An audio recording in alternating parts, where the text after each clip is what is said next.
Right, ma-streets e-social media. Nasi handisi ma-streets handidi. Ndiritori ma-streets chaiwo kwete e-social media.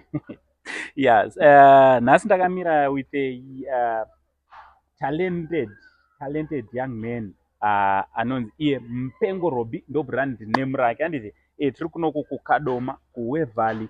So ndoda kuti timbokurukura naye timbonzwa kuti Mupengo Roby boy here. Alright. Vamwe vanombova vachiva kuti Mupengo Roby wachona ndeupi. Mupengo Roby ndiye anoita mavideos seiri panapa. Asa mnaizi wakwana here yamunaro itime dzipi dzauri kusvika idzi mandirati ndakangoborara watadza nekurara mukadzi wangu ari kugwara chaizvo sagara utongodzokera kumba kana mukadzi wako achirwara chanditsvaga usati waenda ruziva kuti mwana wako ari kunzi akaba mari panapa mari $20 zvanga zviri zvemadhora gringo fana unotimbira mugadheni zvako unaendera kuti mugadheni kugadzira loni maruwa munhu wani ndosaka nchivimba nevanhu vakaita sana gringo vanoziva basa manje Munoimbara vana mavei. yehova razipa undinetse Kana nemo munotongozvoona kuti mahwana nditi pakavidhio kamaona munotoona mega kuti mukomana netalent. Mupengo Roby. Zviri kudidi? Zviri kufaya izvi. Handiti? Zviri kufaya zingatoiti. Pari sei paKadoma Wevalley? Kadoma takangotsigira. Handiti? Takatsigira ghetto. Ndo chaizvo. Muri eZimbabwe ingada kuziva kuti ko iye uyo anonzi Mupengo Roby anombonzani uye wakazvarwa mugore ripi?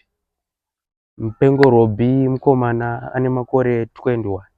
Ndinokwanisa 21 izvezvi. Uyezve ndakazvarwa gore 28 May 2002. Okay. Ndichigara muno muKadoma. Alright. Muno muWevalley. Muwevalley Kadoma. Alright. Mupengo Roby comedy kind recomedy raunoita ameno tinoridana uchiritiki Kind yacho. Kind tongomati maskits. Angori maskits. Alright. No kind yawo. Ndo zvaitongori izvozvo. Alright, so wakazvitanga rini zvemaskits? Maskits pandakanyatsotanga zvemaskits izvi hapana kana gore ndazvitanga. Hapana kana gore? Alright. Hapana gore ndazvitanga. Ndangopusha last year ndiye ndangopusha. Zvosvikawo kagore katapinda kana. Tichingopusha maworks. Alright. But iwewe wakazvidzidziswa nani? Wakazviona kupi? Especially nyaya yekuti unobatanidza dhafu wobva watamboona pasame video pana silent killer handiti tobva taona pasame video pana comic pastor atiri wakaridzidziswa nani ende unotora time yakareba sei because mastatements anenge achibuda paipai it seems like unenge watotaurirana navo vanhu vese hazvizvi tangoona kuti vafana vegeto vaingowanza skill 1 iroro remuZimbabwe skill 1 saka ndangoti rega ndingopinda nerimwe skill maiziva tichingobatanidza kubatanidza zvekubatanidza ndogona kutora kana kunyatsobatanidza 1 day ndatopedza basi. Alright, unenge watowana mastatements statements zvese ndatobatanidza ndatopedza. Alright. Ndiye ndatopedza bora. Unenge watorowa mabasa. Manumbers ako ari kukura handiti you've got a lot of followers social media platforms ako, especially when it comes to your Facebook page. Hauna kuvhunduka here uchiona manumbers ese vanhu vachitofarira zvauri kuita, vanhu vachitofollowa, considering the fact that you just started recently? Ndatongozvitambira ndatongoti sezvo zvatongoitika rega tongoramba itopusha. Ndatongoona vanhu vachitofara ndatongoti rega tongopusha basi. Ndatongoona kuti vanhu zvavari kufarira masina aya ndikoko rega tongonanga neikoko. Nekuti vanhu ndozvavari kuda ivo sevanhu ndozvavari kufarira. Alright. Wakamboshandana nani vamwe like wakamboita nawo makolab pamaskits? Makolab hapatorina. Hapana. Ndo makolab angu ndinini. Ndiwe unotoita collab? Ndinde nditori collab racho. Alright.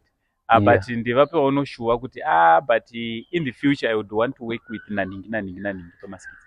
Zvemaskits. Ndambobatanawo kana comic pastor. Alright. Nana Madam Bossbo. Alright. Nevamwewo. Varikuita vari kusumukira abo. Alright.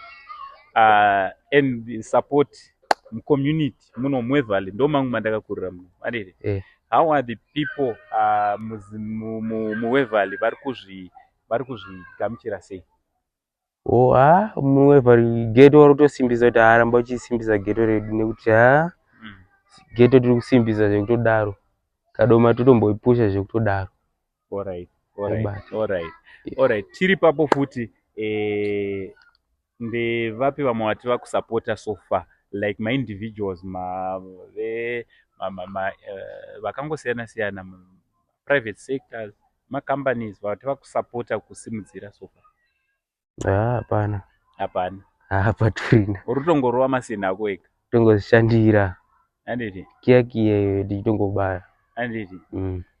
Alright. Tutotsvaga handiti. Where do you see yourself mucomedy in the next, let's say, 2 years?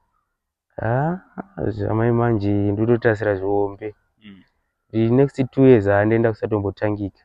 Alright. Enda toimwe mhuka yekutodaro. Alright, chekupedzisira Roby. Mupengo Roby. How did you come up with a name, a brand name rekuti Mupengo Roby? Mupengo Roby. Ndangoona kuti ndazoisa zita riri normal manje. Vanongosiya risingabudi ndabva nangoti hari kanongotiwo Mupengo kuzopedzisira nerangu ndimbotanga ndaisa rekupenga iri. Rako charuri pachitupa unonzi Robson. Robson Mabhuku. Robson Mabhuku. Ndore pachitupa. Unoziva ndadzidza namukoma wako here? Ndakatoziva izvezvi kuti madzidza namukoma. Mukoma wako ndatodzidza naye. So guys, ndiri kukurudzira kuti let's support this young man. You see, vapana vechidiki vari kuita zvisina basa mumageto madede.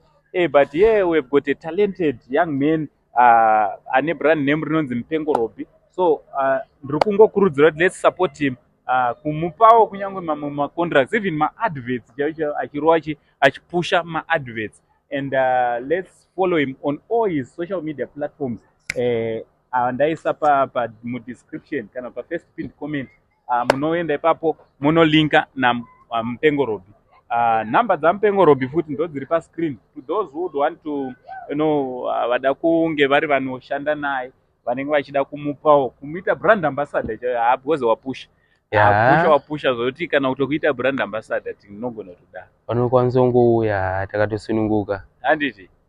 Ndo zvatiri kuchemera. Handiti. So your last words to your fans ndeyekuti kudii? Last word ndingoti rambai muchisapota vakomana. Muri kusimbisa zingaiti. Rambai muchipusha masini. Muchilike nekukomenta kunyanya kuYouTube. Endai kuYouTube tinosiya maviews. Tisubscribe. Handiti? Abo. Alright, so guys, let's support this young man, Mupengo Roby, kuitira kuti basa rake ringe riri rinoenda mberi.